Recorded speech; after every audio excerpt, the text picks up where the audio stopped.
गंधर्व चढ़ाएंगे तो भगवान राम ने कृष्ण जी को, शंकर भगवान की पूजा में क्या चढ़ाए हैं?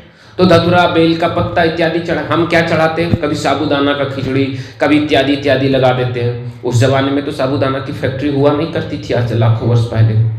तो जैसे जैसे समय बीता, मनुष्य ने रजोगुण को आकर अपने और ले लिया। उसी तरह से तांत्रिक पूजा पद्धति और तीसरी पूजा पद्धति आती जो असुर करते थे, वो था बलि प्रथा और तमोगुण का लहसुन प्याज इत्यादि बलि दे देना, भगवान को मांस चढ़ा देना। ये असुरों का और भेलों का यानी कि शिकारियों की परंपरा है। ऐसा एक कथा भी आता है कि भगवान शंकर को किसी एक शिकारी ने हिरण का मांस चढ़ाते थे। हिरणों का मांस जब वो शिकार करता था, हिरण खरगोश, तो उसका मांस को शिवलिंग पे रख देता था और भगवान प्रसन्न हो गए। क्यों? क्योंकि भाव को देखा उन्होंने, कहा कि जो जैसा कर्म कर रहा है उस हिसाब से मुझे भोग लगा रहा है। इसीलिए बंगाल क्षेत्र पुरानी परंपरा का अगर हम देखें तो आज से हजारों वर्ष पुरानी परंपराओं को देखें तो बंगाल जो एक क्षेत्र है वो मछुआरों का क्षेत्र है। वहां बहुत पहले से मछली मारने की परंपरा रही, हजारों वर्ष पुराना अगर इतिहास निकालें तो बंगाल में मछली मार करके खाने की, मछली बेचने की, मछली की परंपरा वहां ज्यादा रही है।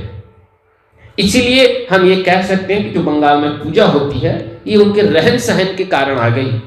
और कुछ हद तक काली माँ की जो मैक्सिमम पूजा होती, ज्यादातर जो पूजा होती है वो तांत्रिक लोग भी किया करते हैं और असुर भी किया करते हैं।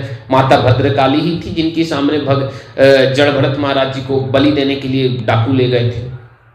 तो इसलिए कह सकते हैं कि जो यहाँ पे बलि की प्रथा है या फिर जो ये सब प्रथाएं हैं ये तांत्रिक प्रथाएं हैं। या तो फिर अपने स्थान डाकू बलि ना दे तो क्या देगा भैया, उसकी गुण वही है।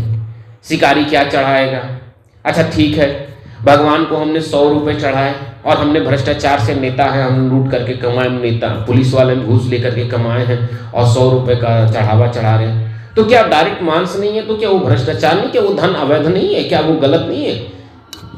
किसी के गर्दन से 100 किलो का सोना या 1 ग्राम का सोना का चैन छीन लेना, उस चैन को बेच देना, उस चैन से रुद्राभिषेक कर देना, क्या शंकर को प्राप्त नहीं है? वो भी अशुद्ध धन है भैया। शास्त्रों में कहा गया है कि अवैध धन को कमाया गया, किसी से छीन करके कमाया गया, किसी से लूट करके कमाया गया धन पे कलयुग का वास होता है सोने में। फिर भी देखिए बड़े बड़े सोने की व्यापारी, सोने का कार्य करने वाले लोग, नेता चांदी सोना चांदी घर में भर रहे हैं और भगवान की पूजा कर रहे हैं। 2 नंबर का सोना कमा के सोने की मूर्ति बना रहे हैं। तो इसलिए कह सकते हैं कि जैसा मनुष्य अपने मन में होता है वो वैसे विचारों से पूजा करता है। इसीलिए भगवान विष्णु, भगवान शंकर, भगवान श्रीमन नारायण इत्यादि किसी भी देवता को कभी भी भोग के रूप में ना ही लहसुन प्याज का भोग लगता है, ना ही अत्यधिक रजोगुण यानी बहुत तामझाम वाली चीजों की भोग नहीं लगती। उन्हें साधारणतः उन्हें प्राकृतिक चीजों का भोग लगना प्रिय है। जैसे कि भगवान विष्णु को अगर आप भोग लगाएं तो माखन का भोग लगाएं, दूध का भोग लगाएं, दही का भोग लगाएं, लच्छे का भोग लगाएं। अगर आपको उससे भी अच्छा लगाना है तो पके हुए केले ला करके 1 दर्जन चढ़ा दें, सेब चढ़ाएं, इत्यादि इत्यादि भांति भांति प्रकार के फल चढ़ाएं और लोगों में वितरित कर दें। ईश्वर को चढ़ाया हुआ प्रसाद अकेला नहीं खाया जाता, यही हमारा धर्म है।